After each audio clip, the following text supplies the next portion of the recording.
নমস্কাৰ বন্ধুসকল, স্বাগতম জনাইছোঁ।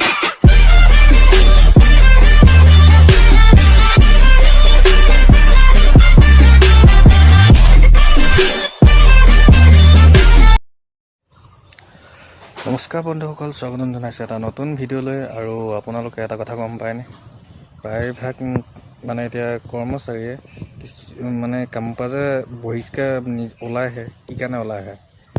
কাৰণ মালিকে সময়মতে প্ৰাপ্যটো ভালকৈ নিদিয়ে, আৰু যিখিনি দিয়ে মানে আধাখুনীয়া কৰি থয়। তেনেকৈ কাৰ সহ্য হ'ব? আৰু কৰ্মচাৰীসকলে মানে আগতে কেনেকুৱা আছিলে নাজানো, কিন্তু এতিয়া কোনো মানুহ এতিয়া ধূত নহয়।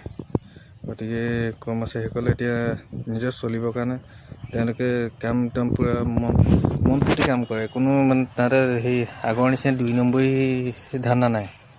মানে এতিয়া কি হৈছে, নিজক চলিবৰ কাৰণে জীৱনটোৰ কাৰণে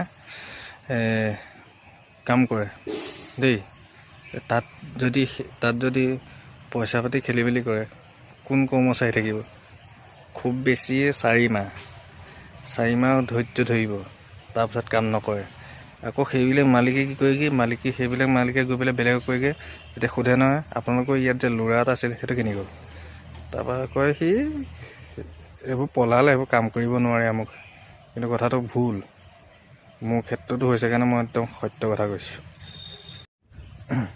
আৰু এটা কথা, যদি মালিক হ'বলৈ মন আছে তেন্তে কি কৰ্মচাৰীক সময়মতে সা সুবিধা দি থাকিব লাগিব আৰু নিজৰ প্ৰাপ্য দি থাকিব লাগিব। তেনেকুৱা এজন মানুহে যদি কয় মই মালিক, সেইটো শুনিবলৈ ভাল।